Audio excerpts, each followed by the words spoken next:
안녕하세요, 지메입니다. 양평의 전원주택 물건입니다. 혹시 양평의 전원주택 찾고 계시는 분이라면 너무 큰 돈 들이지 않아도 될 만한 물건을 찾으신다면 이 물건이 어떤가 싶습니다. 양평의 전원주택을 간다면 아무래도 조용한 곳을 찾아야 되잖아요. 자, 이 물건 토지 면적은 토지 면적은 573제곱미터이고요. 건물은 245.56제곱미터입니다. 감정평가 금액은 3억 6천이고 한 번 유찰이 된 상태입니다. 자, 이 물건 이런 건물입니다. 이런 건물인데 위치부터 먼저 보도록 하겠습니다. 자, 지도를 보시면 여기에 위치하고 있습니다. 근처가 주택들이 많이 있고요. 그다음 도로에 접하고 있고, 저 보다시피 건물은 그 큰 넓이에서 반 정도 오른쪽에 치우쳐서 건물이 지어져 있고, 이 근처는 전부 다 좀 마당이죠, 마당. 이렇게 마당으로 보이는데 정원으로 쓰고 있습니다. 굉장히 큰 그런 것으로 좀 뭐랄까 깔끔하겠죠, 이것저것 보기에. 자, 이 물건 지도를 좀 더 자세히 보시면, 좀 더 숙소를 해보면 근처에 이렇게 원덕역이 있습니다. 경의중앙선인데요. 자, 이 원덕역은 경의중앙선으로 용산역에서 봐본다면 논스톱으로 이곳까지 올 수 있습니다. 시간은 제가 찍어봤는데 1시간 32분 정도 걸리더라고요. 용산역에서 1시간 32분 지하철을 타고 온다면 여기까지 바로 올 수가 있고요. 게다가 지금 여기 보시다시피 걸을 수 있는 거리, 직접 걸을 수 있는 거리로 한번 찍어봤더니 약 한 1.4km 정도 나옵니다. 1.4km 정도. 뭐 그럴 일은 없겠지만 여기 사시는 분들이 워낙 차를 가지고 다니지만 정말 어떤 상황, 내가 원하지 않는 상황이 생겼을 때 걸을 수도 있어야 되잖아요. 이렇게 좀 걸어서 온다면 뭐 그러면 문제없이 여기까지 올 수 있잖아요. 그래서 1.4km 정도면 매일 그럴 수는 없지만 어느 특별한 상황이 됐을 때라면 1.4km 정도는 한 번 정도는 걸을 수 있는 뭐 그 정도 거리이지 않을까. 그럴 일 없겠죠. 뭐 차가 뭐 퍼졌거나 뭔가 기타 이유들이 있겠죠. 게다가 저 원덕역의 로드뷰로 좀 제가 봐봤더니 보다시피 근처에 차들이 굉장히 많이 서 있습니다. 아마도 근처에 사시는 분들이 여기에다 차를 대고 그리고 지하철을 타고 좀 볼일을 보러 가시는 게 아닐까, 좀 그런 생각이 듭니다. 뭐 그 정도로 뭐 차가 굉장히 좀 주차하기에도 좀 넓은 그런 공간이지 않을까, 좀 그런 생각을 해보게 되고요. 물건을 계속 보도록 하겠습니다. 자, 이 물건 2010년도 보존 느낌이기 때문에 2010년 보존 느낌으로 지금 벌써 11년이 흘렀죠. 그러므로 수리는 해야 될 거라고 생각이 들긴 하는데, 제가 이 물건을 고른 이유가 다른 이유가 있습니다. 일단 뭐 세입자는 대항력이 없으니까 신경 안 쓰셔도 되고요. 자, 건물 등기부, 토지 등기부를 봐보세요. 여기 봐보시면 임의경매로 인한 매각입니다. 즉 2017년도에 이 물건이 경매로 나왔었고 그때 당시에 낙찰이 되었던 물건입니다. 그러면 당연히 이때 당시 봐야 되겠죠. 자, 이때 당시를 봐보면 2016-7857이었는데 이때 4명이 입찰을 했었고요. 감정평가 금액은 지금이랑 비슷한데 낙찰 금액은 3억 2천이었고 그리고 차순위 신고 3억 2천까지 했습니다. 얼마나 이 사람은 좀 아까웠으면 차순위 신고까지 했을까 싶을 정도입니다.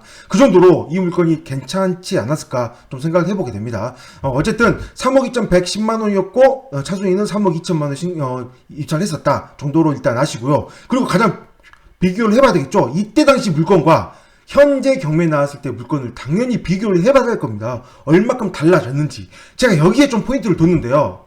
자, 봐보겠습니다. 자, 2016 과거 당시의 사진입니다. 자, 과거 당시의 사진. 자, 보다시피 굉장히 건물이 이 정도면 괜찮습니다. 그래서 좀 높게 들어왔던 좀 그런 것도 있었겠죠? 한번 입찰된 상태에서 들어오기는 쉽지 않은데 전원주택인데 이렇게 들어온 거 보면 굉장히 좀 좋은 상황이지 않을까 좀 생각을 해보게 되는데, 좀 더 다른 사진을 봐보면 이렇게 되어 있습니다. 굉장히 건물이 좀 이쁘잖아요. 굉장히 이쁜 상태에서 이 물건을 3억 2천 110만 원에 낙찰을 받았었죠. 굉장히 괜찮습니다. 자, 그런데 재밌는 거는 낙찰 받고 나서 현재 다시 경매가 나왔는데 현재 경매가 나오면서 건물이 바뀌었습니다. 자, 보도록 하겠습니다. 자, 이렇게 바뀌었습니다. 이렇게. 자, 뭐가 크게 바뀌었나요? 자, 첫 번째 사진과 다시 비교를 해보면, 자, 이 사진인데, 자, 첫 번째 가장 큰 거, 위에 여기, 이거 보이시죠? 이거. 유리온실. 지금 여기가 원래 그냥 테라스였는데, 이렇게 유리온실을 올렸습니다. 유리온실을. 그리고 또, 두 번째 사진 더 봐보시면, 유리온실, 지금 이 부분이죠? 이 부분에다 유리온실을 덧댔습니다. 그리고 여기 보이시죠? 여기. 이제 보다시피 벽돌이 빨간색에 가까운, 약간 뭐 주황색? 뭐 이 정도 색깔인데, 봐보세요. 색깔을 다 바꿨죠? 이거는 자세히 봤더니 이건 색칠한 거예요. 타일을 바꾼 게 아니고요. 이 외벽 색깔을, 타일 색깔을, 좀 마음에 안 들었는지 색칠을 바꿨습니다. 자, 그 다음에 또 하나 더. 자, 이 사진이 어떻게 바뀌었는지 보시면, 자, 이렇게 바뀌었습니다. 페인트 칠을 많이 했죠? 자세히 보면 여기 지금 흰색 페인트 칠했죠? 얘가 원래 빨간색, 벽돌 그런 부분들이었잖아요. 페인트 칠을 굉장히 깔끔하게 했고, 그 다음에 여기에 유리온실이 올라와 있는 걸 보입니다. 이때 당시에는 없었잖아요. 이때 당시에는 전혀 아무것도 없었잖아요. 없는 상태에서 유리온실이 올라왔습니다. 자, 저는 이런 얘기를 하고 싶습니다. 여러분들 수리를 할 때, 집을 꾸밀 때, 인테리어를 할 때, 가장 먼저 돈을 어느 정도 있다면 어디부터 먼저 꾸밀까요? 이렇게 외관부터 먼저 꾸밀까요? 아니면 내부부터 먼저 꾸밀까요?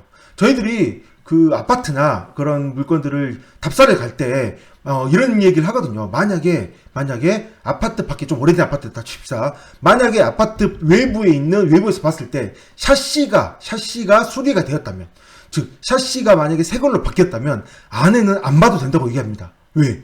샤시는 거의 수리해서 마지막 단계거든요. 왜? 어차피 외관이잖아요. 밖에서 보이는 거. 내가 실제로 생활할 때는 제일 잘 안 보이는 부분이잖아요. 근데 샤시를 수리할 정도라면 내부는 이 샤시에 맞춰서 굉장히 수리를 잘 했을 거라는 거죠. 자, 이 전원주택. 이렇게 외부에 페인트 칠을 많이 하고, 이렇게, 유리온실까지 올렸습니다. 돈을 들여서. 적지 않은 돈을 들였겠죠? 수백만 원이 들었을 텐데, 이 외부까지 페인트 칠까지 위에까지 다 이렇게 페인트 칠 했잖아요. 페인트 칠을 했다면 과연 내부는 어떨까? 보이진 않습니다. 보이진 않는데, 과연 내부는 어떤 내부일까라는 좀 생각을 해보게 됩니다. 굉장히 좀 잘 꾸며놓지 않았을까? 물론 아닐 수도 있죠. 어떤 사람은 내부는 엉망인데 외부만, 겉모습만 또 이렇게 했을 수도 있겠지만, 확률적으로 따진다면, 굉장히 좀 내부가 잘 되지 않을까 좀 생각을 해보게 되고요. 자, 이런 것도 좀 보이네요. 이런 것도.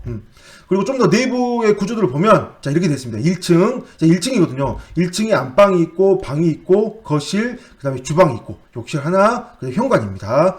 그리고 2층을 봐보시면 방 하나, 2개 있고, 그 다음에 베란다, 욕실 이렇게 있는데, 자, 이 부분이 원래 테라스 부분인데, 이 부분을 유리온실로 올린, 그런 다용도실로 사용하고 있습니다. 그럼 여기서 이제 뭘 할지는 모르겠지만, 답사를 가본다면 좀 보이지 않을까요? 저는 그런 생각이 듭니다.